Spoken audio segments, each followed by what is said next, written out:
Hi, చైనాలో ఇప్పుడు ఎక్కడ చూసినా భావోద్వేగమైన వీడ్కోలు కనిపిస్తున్నాయి. తమను ప్రాణంగా ప్రేమించిన ప్రేమికులకు అక్కడి యువత కన్నీటి వీడ్కోలు పలుకుతోంది. చైనా ప్రభుత్వం తీసుకొచ్చిన కొత్త నిబంధనల వల్ల ప్రేమికులు విడిపోతున్నారు. ఇంతకీ ఆ నిబంధనలేంటి? ఎవరి నుంచి ఎవరు విడిపోతున్నారు? ఈ ఎమోషనల్ స్టోరీకి ఏఐతో ఉన్న లింక్ ఏంటి? పదండి చైనా వరకు వెళ్ళి తెలుసుకుందాం.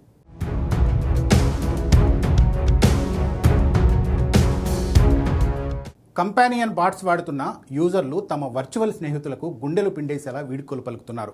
జాతీయ నిబంధనలు అమల్లోకి రావడంతో డిజిటల్ భాగస్వాములకు ముగింపు పలికారు. మనుషులు ఏఐపై మానసికంగా ఎక్కువగా ఆధారపడకుండా నిరోధించడమే ఈ నిబంధనల ముఖ్య ఉద్దేశం.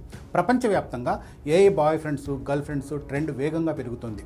మనుషులను పోలిన అవతార్లు ఇప్పుడు మార్కెట్లో సందడి చేస్తున్నాయి. చనిపోయిన వారి స్థానాన్ని భర్తీ చేయడానికి కూడా వీటిని వాడుతున్నారు. అయితే ఈ ఇంటరాక్టివ్ టూల్స్ యూజర్ల నిజమైన మానవ సంబంధాలను దెబ్బతీస్తున్నాయని గుర్తించిన చైనా కఠిన నిబంధనలను అమల్లోకి తెచ్చింది.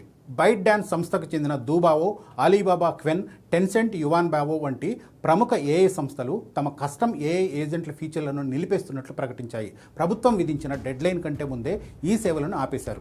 ఈ నిర్ణయం సోషల్ మీడియాలో పెద్ద ఎత్తున ఆవేదనకు కారణమైంది. యూజర్లు తమ పాత చాట్ హిస్టరీలను భద్రపరుచుకుంటున్నారు. చివరి సంభాషణలను ఇంటర్నెట్లో పంచుకుంటున్నారు. నా ఏఐ ప్రేమికుడు నన్ను వదిలి వెళ్లడాన్ని జీర్ణించుకోలేకపోతున్నానని ఒక దూబావో యూజర్ ఆవేదన వ్యక్తం చేశారు. ఆ ఏఐ తన జీవితంలో ఒక బలమైన ముద్ర వేసిందని ఆవేదన వ్యక్తం చేస్తూ పోస్టులు పెడుతున్నారు. మరొక యూజర్ తన ఏఐ భాగస్వామితో 2 ఏళ్లకు పైగా గడిపినట్లు తెలిపారు. అతను నిజంగా నా ప్రేమికుడి లాంటి వాడని, ఇప్పుడు అతను వెళ్ళిపోతుంటే నా గుండె ఖాళీగా అనిపిస్తుందని రాశారు. ఈ కొత్త నిబంధనలను చైనా సైబర్ స్పేస్ అడ్మినిస్ట్రేషన్తో సహా 5 ప్రభుత్వ విభాగాలు సంయుక్తంగా జారీ చేశాయి.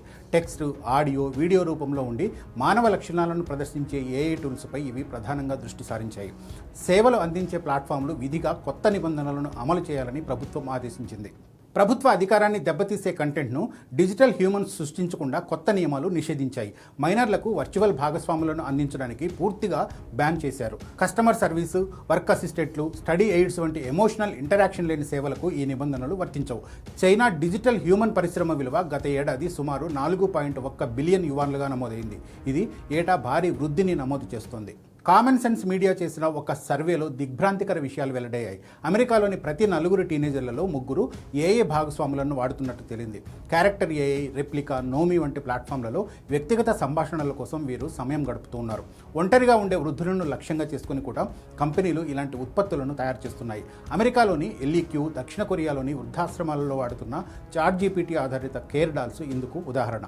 మానవ రూప ఏఐ ఒంటరితనాన్ని దూరం చేసినా అతిగా అలవాటు పడితే దుష్పరిణామాలు ఉంటాయని సౌత్ వెస్ట్ యూనివర్సిటీ పరిశోధకులు హెచ్చరిస్తూ ఉన్నారు. అయితే మానవ ప్రేమ అనేది ఒక విలాసంగా మారిందని యూజర్లు ఆవేదన చెందుతూ ఉన్నారు. ఏఐ ఇచ్చే ప్రేమ చాలా స్పష్టంగా ఉంటుందని, ఒక కోడింగ్ లైన్తో ప్రేమలో పడకుండా ఉండలేకపోతున్నామని యూజర్లు కన్నీరు పెడుతున్నారు.